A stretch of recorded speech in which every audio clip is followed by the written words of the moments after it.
Good afternoon, listeners. This is Jim the Keys Bartender coming to you from Key Largo. Well, we made it through the Fred tropical storm, tropical depression. That's up in the upper Gulf of Mexico. And there was another one. So the effects of Fred, we've had a little rain, very little wind. It affected us more in combination with the optics and and as I mentioned on the previous show yesterday. Excuse me one moment.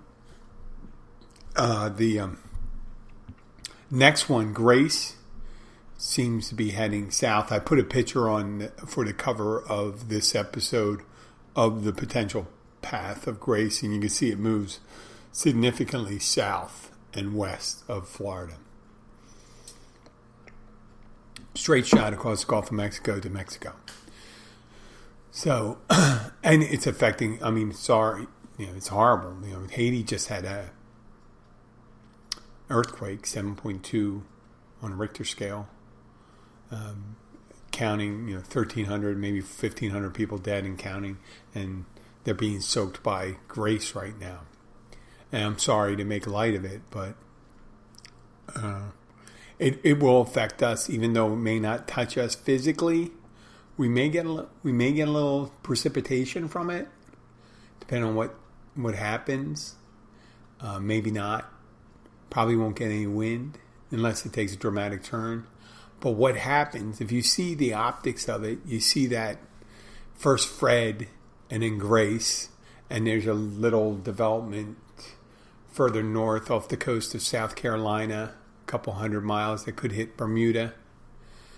That optics of multiple storms coming into the vicinity of the Caribbean basin, combined with the natural drop in tourism due to schools reopening, becoming a fall, that just makes it unnaturally slow.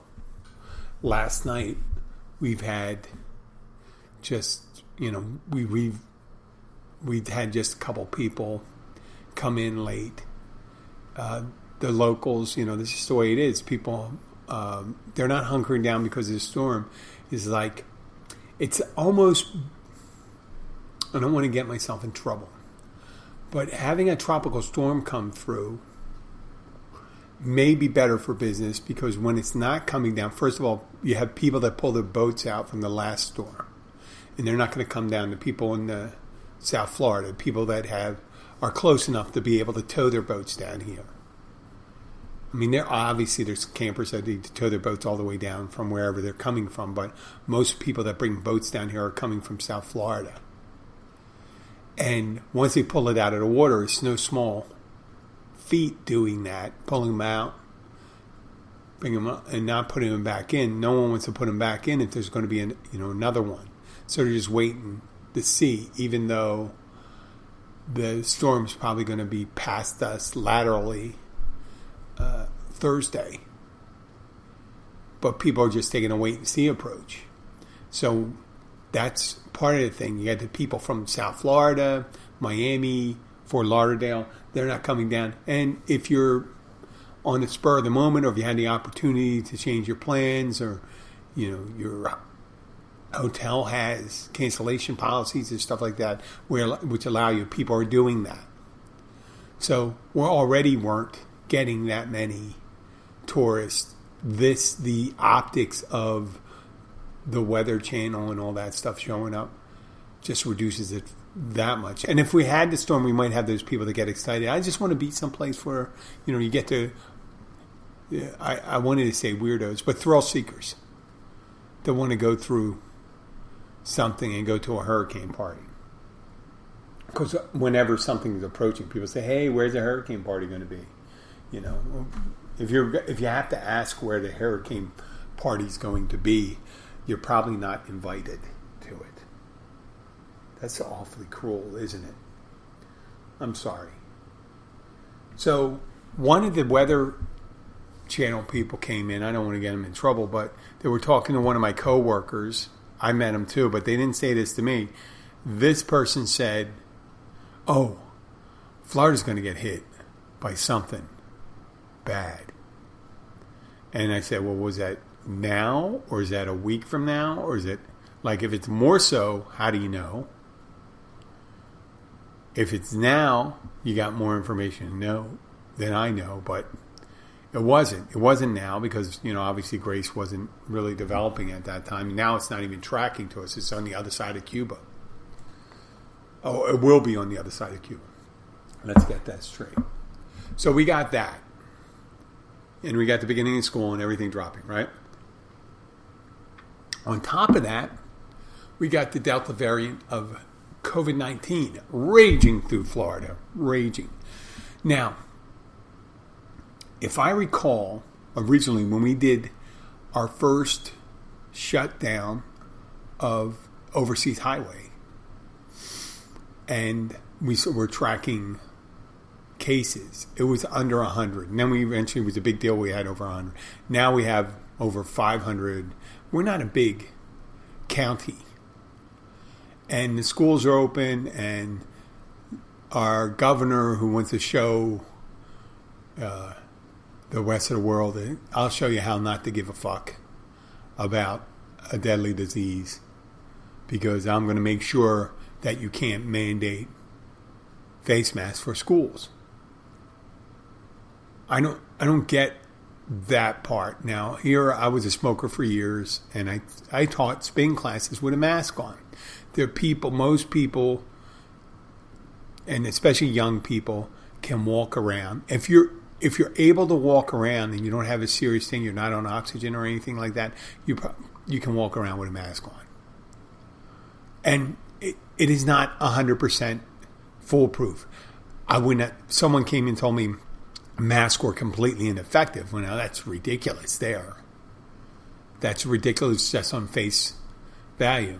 First of all, if you're not a scientist and you're arguing with a scientist, you're over your head. So, no one's saying that masks are 100% effective. They're just one of the mitigating things along with staying separate. Obviously, if you have a communicable disease and you're not in the same room with the person, it's less likely you're going to get it. If you leave some germs behind and you lick the surface, you may have a chance to get it. If you're standing close to them and you're breathing on each other and it's carried through particulates or, respiration, there's a possibility to get it. Now, if you put a barrier in between, that restricts it. That's the common sense thing. And we're not saying that it's foolproof. But if it can save the life of one kid or a teacher, why not do it? Is it hampering the education process? I think not. I just don't understand why he's so dead set against the mask. I mean, it's kind of like an emblem of stupidity that people want to have, that they get so angry about putting on the mask. They act like when one of our representatives, and it wasn't a Florida representative, I don't think it was a Florida representative, I hope she's not from Florida, but she suggested is the same as what they did to the Jews during the Holocaust. I doubt that. They weren't trying to save them, or putting a mask on and trying to protect someone is not the same as persecuting other people. Sorry, just the way it is. So, I had this feeling, though, when they were saying that school districts cannot mandate mask wearing. Well, then how can school districts mandate, or schools themselves mandate dress codes? Think about it. It's clothing. It's something you have to put on, right? They can mandate the type of clothing you wear, what you can't wear. Dictating what you can't wear is a lot like saying dictating what you wear, especially if you have a school uniform. They can dictate school uniform. If they say they can't dictate a mask, make it part of the dress code. Oh, a mask is part of the dress code. Why is it? To make everyone uniform. That's the one uniform. Everyone wears a mask. I mean, it could be challenged. There's probably a legal basis for it.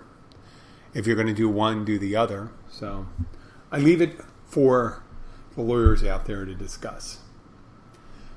So we talk a lot about how aging, and I'm talking about myself actually, because I talk about it. It's my podcast. I talk about aging, how it feels like getting older. And part of my job is a fitness instructor. And part of it is maintaining, as a fitness instructor, I feel compelled to have a minimum amount of appearance as if I do work out. I don't want to be looking like someone that doesn't. I have excuse me one second. I have this delicious smoothie the wife made for me. Well, and it's part of my workout thing, because after I work out, I do a little protein smoothie with bananas, mixture of fruit, and whey protein powder. So I just want to appear as if I could possibly be a fitness instructor. That's it. That was the baseline right there. But the ultimate goals have changed. When I first came down years ago, I'm just going to go back 14 years. I'm not going to go back to when I was 18, 19. I didn't need to work out. I did work out because I was in the Navy Reserves and I had to pass a test and all that stuff. I didn't work out in order to look fit, because I was fit. And the plan for being fit is being 19 years old and skinny, right? And lean. So back in 1981, 82, I was 170, let's say 178, 174, 6'4", very lean. Fast forward to about a year ago and I'm pushing 250. And that is 22, 2072. That is over a 40% increase. That's a lot. And you feel it. I mean, it's not like your bones get bigger as you get older. Actually, you start getting, even guys start experiencing bone loss. Your bones don't keep on growing. The bones don't get stronger as you get older. So here I am, the middle of I spoke in ad nauseum about my health crisis. But when I first came down here to Keys in 2007, I was separated, then divorced from my then wife. I wanted to be in optimum physical condition, because it was like one of those things you do with a house you put up for sale. You just want it to be have curb appeal. I want to increase my curb appeal. So I worked out. I had to do that. There weren't a lot of women down here, and there was a ton of guys. Fishermen, people work in the industry, people that do other things down here, just guys. So I had to stand out a little. I didn't stand out. My drinking didn't really separate. Eventually, after a couple months, I stopped drinking. And then I really got in excellent shape. So for those first couple of years, I was just lean, mean, non-drinking machine. And for my goal of being able to meet, I eventually ended up winding up with Abby. I've had company before that, but I'm just saying I eventually ended up with Abby. And I kept on working out after that because I wanted to feel good. And then as I started moving towards my 50s, I was just trying to stay somewhat lean. But there's a slow creep. There's this just slow creep of pounds. 1 pound. It could be 1 pound a year. It could be 2 pounds a year. I came down here, I guess I was 190. I was pretty lean. 198. 201. And that was, that was my quickest weight gain, I think, was from I was maybe a little over 200, 205, something like that. And I went up another 42 pounds eventually. And that's from not changing what I did. I kept on eating the same thing. And originally when I was doing that workout regimen I had when I moved down here, I was spending minimum 2 hours a day, 5 to 6 days a week in the gym. So I was able to eat what I want, when I wanted it, as late as I wanted it. Not really healthy food. Not really. I didn't buy salads. I didn't eat any salads or anything. I just ate high calorie, high carb foods, some proteins and stuff like that, and just worked it off. Well, that doesn't, you don't get the same effects as you get older. And plus, I'll go and talk a little later, there was a little lower in the body chemistry too. As you get in go through the 40s and into your 50s, you start losing testosterone. And it helps you with muscle building and energy and things like that. So then, I'm trying to do, in the 50s, I'm trying to do maintenance, not trying to do anything other than try to maintain. And you can't do that. I don't think you could do that in the 50s. You got to always be striving. You have to have a goal. And then in my late 50s, when someone, a couple of years before, someone had said, hey, what are you feeding them? I said, you know what, I got to really stop. I'm going to, creep up to 260, 270, because it happened a lot in the last couple of years. So I had my little health issue and stuff like that, and I lost some weight, and then I decided to go back to the gym after everything healed. And I was able to get down to 220, 221. Recently, I had a week ago, I thought I was, cracked the 215. I thought I was within 5 to 7 pounds of my weight when I first moved down here. But then it turned out I must have been dehydrated, because within 2 days I was back to 221, which I never dropped weight that quick. And I never put it on that quick. It's always slow creep and stuff like that. So it's 221, 220. And I said, you know what? I got to really think about what I want to do. I want my back. It was real ego driven when I was younger. I wanted strong shoulders, big muscles, arm, chest. I work out my abs. Not that much. Now I really work out my abs, not in hopes of getting a six-pack, in hopes of not having an overlapping belly over my belt. It's nice to be able to fit into clothes that I wouldn't have been able to fit in like 3 years ago, especially the waist. So it's nice to be. When I first came down here, I think I had a 32-inch waist. I think I'm almost there, but I work for it. I try to do 100 sit-ups a day. And it's not about talking. I'm not talking about how great a shape I am. I'm just talking about how the idea of what my goals are. My goal was to try to maintain that. Because at one point, about 3-4 years ago, I went to put on a pair of shoes. And a comedian once said, when you get to this age, bending down to tie your shoes is kind of like trying to fold a bowling ball. And it felt like that in my gut. Like I couldn't. It was restricting. It was like I put something there and I wasn't able to bend and get closer down. Part of it's flexibility. Part of it is that I had a lot of belly fat. And now I can. It's nice being able to tie your shoes. And then part of it, because of my job too, another goal is I want to maintain my work life longer by being healthier and physically fit to do it. So I wanted the strength to be able to stand for 10, 12 hours, not struggle. But it's funny, I did go in Poland. I told you about if you listen to those Polish episodes, I had struggled going up that mountain. A lot of it had to do with the oxygen, how thin the air was. But another part is I don't do as much cardio as I used to.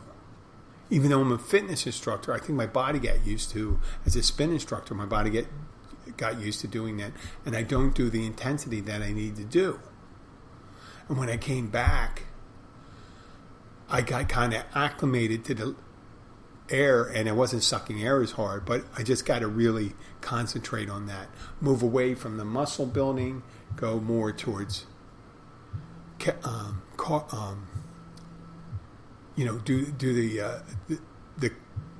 the kind of workout that you really need to increase your cardio health. And that's what I got here for that. That's what I'm maintaining now. And with the protein shakes, just trying to make sure I don't lose any muscle. I'm trying to increase muscle, because it's kind of late in life to really think that you're going to be a bodybuilder. You could get into the shape of looking like someone who was a bodybuilder. I think it'd be very difficult to get into that shape of a bodybuilder when you're 60. You could probably do it, and they got the advertisement to show you and stuff like that. But I don't want to be that guy with I'm not balding, but the bald guy, gray hair with the 25-year-old body. Unless you can give me the 25-year-old top part, the head. I'm going to look like a guy and go, oh man, you look like you're younger than that. But you know what? The ego thing is definitely goes by the wayside as you get older, when you start having to deal with those things, trying to get up, trying to stay awake. And part of the things of staying awake is after I eat something heavy in carbs. I can eat a little potatoes, I can eat a little bread, but if you give me a big loaf of bread and a big plate of potatoes or carbs, wait about 15, 20 minutes. I'm going to be sleeping. That's what I did in Poland. And they gave me some pierogies and a plate of potatoes. And I love the pork and all that stuff, but I eat that, I am done. That's just it's like eating a load of turkey. So I get my supplements, I get my extra testosterone and stuff like that, and I'm not trying to be 30 again. I'm just trying to be a really decent, fit. As I turn into 58, I want to be decent and fit. I realize that. I don't need contacts to look like I don't need glasses. I know my eyes are, I just want the glasses on to help me with that. But there's nothing I could put on my body that would make it easier for me to put on my shoes or bend over or stuff like that. That is working out. That is working my stomach, my back, my arms, my shoulders. So when I'm walking around, just don't tire out. And just you gotta have a support system that holds it up. And as you get older, it takes a little more effort to maintain. And if you're not willing, I think if you invest that time, it increases into your quality of life. It increases your quality of life. People say, I don't have that time. Well, you will have that time if you don't start making time for yourself right now, because you won't be able to do certain things. And you'll get tired. You have to go to bed. So the more active I am, the less tired I am when I'm awake. And the more I'm ready to go to sleep when it is my time to go to sleep. And I sleep better. The fitter I am, the better I sleep. Except for that annoying thing, because I am getting older, having to get up in the middle of the night to pee. One time, I just want to hold it for like 7 hours. 7.5 hours when I have to do it. But usually my maximum is 6 hours. And that depends. It could be earlier if I drink plenty of liquids. And I don't drink as plenty. I probably did a lot of damage from all the late night drinking, because I put a lot of liquid in me when I was younger. And when I was younger, I could have drank like a 12-pack of beer and a half a bottle of bourbon and sleep for 8 hours. Most of the time not pissing myself. So now I don't have that to blame. If I do end up pissing myself, it'd just be from old age. But that's really attractive, isn't it? Let's move on from that stuff. It's a depressing view. I want to go back to what we were talking about yesterday about, I think the girl's name is Alexis. She says she's from Hinton, Oklahoma. An attractive young lady. Ends up being 29. We're talking, and each time we did speak, I did mention that I have a podcast. And I did mention I was married happily with a daughter.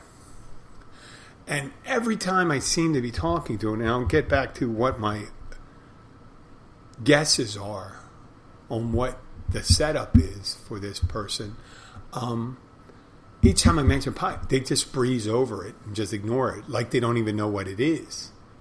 Like they're not even if you're 29, you live in Oklahoma, you probably, chances are you know what a podcast is. I know guys that are in their 60s and 70s. Okay, if you hear a podcast, they call it a blog, but they know it's kind of like a radio show. These people don't even breeze on that stuff. So, you know the concept of catfishing. It's a social media phenomenon where people put up pictures, and usually you see it when you get friend requests and stuff like that. It's like 1 or 2 pictures, glamour shots and stuff like that of a young, sexy girl or a handsome guy, and they try to lure you in and then either lure you to some kind of, I think, OnlyFans site or get some money from you or try to build some kind of online relationship where there's some kind of financial remuneration, or consideration given to that person. So I'm always amazed when they come in. I have my pictures. I have all my pictures. And they start asking me questions. I got the podcast. And they kind of breeze over that. And they go, oh, that's nice, blah, blah, blah, blah. I'm looking for, I'm in a relationship and I'm happy and stuff like that. And they go, oh, well, we just, they go like this. Well, that's not what, they get offended if you suggest you're not available. Or you think I'm trying to, that people get offended or angry. And that's sometimes if it's a girl, I guess. If it's a girl that's typing out. Now, I'm thinking that it's a profile mill. And what they do is they have a bunch of, if you belong to this group, and you could probably do, this is probably the benefits of remote work. You manage from different times of the day. You're the voice or the messaging app person for that group of profiles, maybe. And you say hello. You put up a profile and it's a fake profile. Or it's a real profile. I'm pretty sure it's a fake profile. And they say hello to everybody on their following list. And they try to engage them in conversation. And anytime there's a response, they get back and they zoom into the message and they lean into it.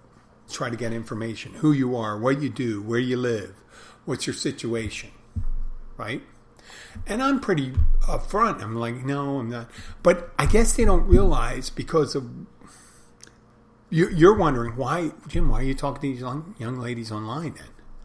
If you're not interested. Well, because of the podcast and I have a business. I have the Keys Notary business and I have the Keys Bartender podcast.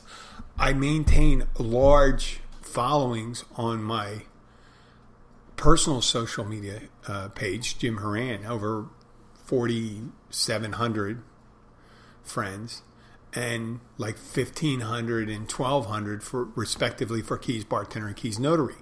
So, and not necessarily Instagram. Instagram's more of a visual thing, but you go in there because it supposedly complements the other sites. But I'm not doing it for the same reason they're doing it for. But whenever I'm talking to someone, I'm hoping to convert them into more likely a listener for Keys Bartender podcast. But if it's someone that might need the services, convert them into a user of the Keys Notary one. So that's why I'm there. So I don't try to piss people off, and I'm going to say, hey, I'm not interested. But I will use the conversation because it's an unsolicited conversation. I tell them I'm a podcaster, and tell them it's like, oh, well, I'd like to I'm probably going to talk about this on my podcast. And they don't even pay attention to this.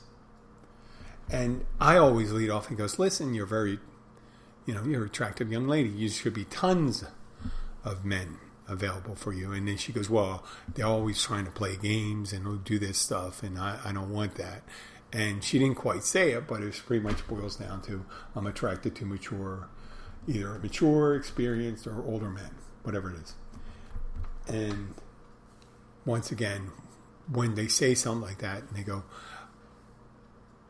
I'm just looking for a relationship. Oh, and her byline on her, what did I write here? Oh, it's a good one. When it says, what did she say? I do not, okay, this is her byline under her Instagram thing. I do not cheating on someone.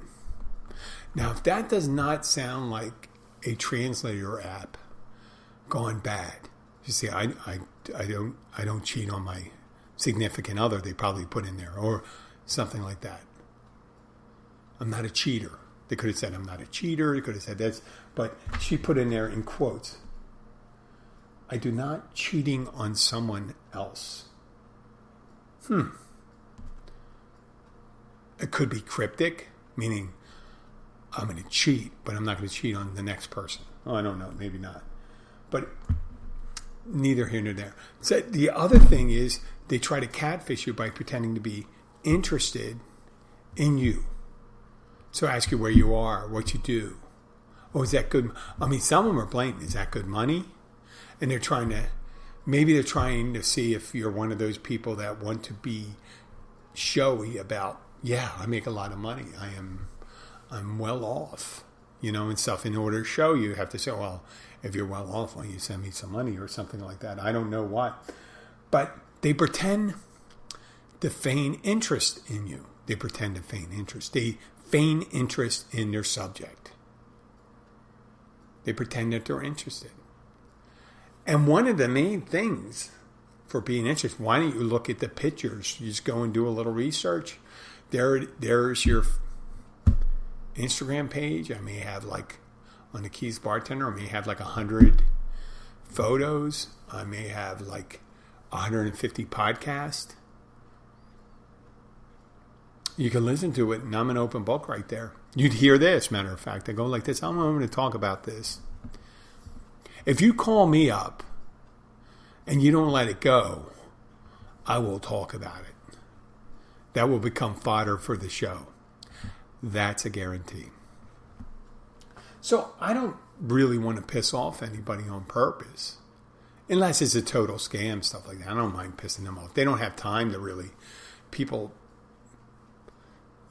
phone scammers and stuff don't have time to really go and track someone down when you find them out. But I can see you really pissing someone off enough. They say, hey, I'm going to really get back at this person. And so I imagine this is a profile mail, but I'm thinking also that either the person handled so many conversations at the same time that they can't remember what you're, and they have canned responses. They say like this, oh, that's nice. Oh, you look very good. Or, and blah, blah, blah, blah, blah, blah. One thing, whatever canned responses are, they come back. And so at one point, we're having all this thing that I mentioned. I mentioned one more time, I think the third time, did you get the chance to check out my podcast? And she started talking about something else. And then I went, oh, and she goes, are you looking for a or something like this, cut the bullshit. Are you looking for a serious relationship? And I said, no. All right, wait a second. What have the whole conversations we had before? I'm married, I have a family, I have a podcast, I do this. And I didn't get a chance because they don't really want to get in depth to say, listen, I talk to everyone because I don't want to piss anybody off. But at this point, I just went, I did tell her, I said, listen, I am a bartender in Key Largo, Florida. Now, I realize I'm not in South Beach, on the beach. or at a big resort or something like that. But I'm in a resort town. And if I was a cheater, I wanted to. I think as a bartender in Key Largo, and being who I am, I would not have to contact someone 1,500 miles away and get my jollies vicariously by talking to them over there. I know there's probably some people like that, but holy crap. Do a little research. You could tell. And this guy, someone that talks like me does not have a problem. I'm not a shrinking violet. I'll talk to everyone. And that's the secret to meeting people. You're eventually going to meet, no matter what you look like. Even the elephant man found somebody. And I'm not in the same category as the elephant man. I think I'm not worse, but I think I'm in a better category than the elephant man. Maybe not as famous, but I am. So I was saying, do you think I really need to talk to someone 1,500 miles away to pretend to have a relationship? I mean, if this is your job, if you're working at a profile mill, and I call it a profile mill, egging people on, you are wasting your efforts on someone like me. Now, I did go to check some of the other people following. Now, I'm kind of embarrassed because some of the guys are around the same age as me, and they don't, or younger or older, but they don't look like they get out too much. And I did tell you the story I had about the guy that was in his mid to late 70s who was a regular at the bar and came up to me and said, "Hey, Jim, do you still do weddings? Because I met this girl online." And my ears went up. What? Yeah, she's from Colombia. Look at her picture. And I look at his picture, around 30 years old. And I go, "Okay, I do weddings. What are you going to ask now?" And he goes, "Well, I think I'm in love." And then I look at him and he goes, "Do you think she's in?" And I go, Tim. I shouldn't have said his name, but whoever. This is not what you think it is. It's desperation speaking. And yes, that's a lovely girl. And there could be a possibility you came over here and stuff like that. You might have like 1 or 2 good nights until whatever. I don't know. But it certainly doesn't look too good. Because a beautiful woman over, how far away is that? 2,000 miles or more is going to have to go through all these people in order to find someone. Yeah. I mean, she's desperate to get to the United States. Maybe a possibility, I didn't want to say, hey, you are getting older, you get cuts just from, bumping into the doorway. So I don't know what to say with her. I'm just thinking about just blocking her from now on. But you really should know your market when you're doing your job. If you're selling Porsches, you shouldn't be trying to marketing to people that are cashiers at the Quickie Mart. Right? Or, let's say, when you're selling a Peloton, you're not marketing it to people at Shady Acres retirement home. It's just not your market. Life insurance. Yeah, you may try to get a younger person with that life insurance thing. That's probably like the golden calf for them, the real thing. If you get a younger person, I got this person to sign up for life insurance for a whole life, for the rest of their life. That would be a big thing. But mainly it's people that have families and have something to lose. So know your marketplace and know your target audience. Now, obviously, I physically have that. If you look at my thing and stuff, oh, well, this guy could be one of those people. And people say, hey, Jim, you might be one of those people. But why are you looking at it? You may be pretending to use that for your podcast. Well, then every crazy conversation I have is calculated that way, isn't it? I don't think so. Well, I'd like to thank you for listening. You are my target audience. Whoever's listening right now, you're my target audience. I'd like to thank all my friends in Poland that are listening, my friends in India, my friends in Warsaw, Krakow. Thank you, my sister-in-law. I don't know if Kasha listens. I know my nephew Bartek listens probably. I don't know Evelina or Dominic. Maybe. Maybe. Who else in there? The Mancos. The ones that, Carolina, Justina. The ones that gave us a tour of Warsaw and Krakow. Casper. Their cousin Bartek. Not my nephew, the cousin Bartek, who I met in Warsaw.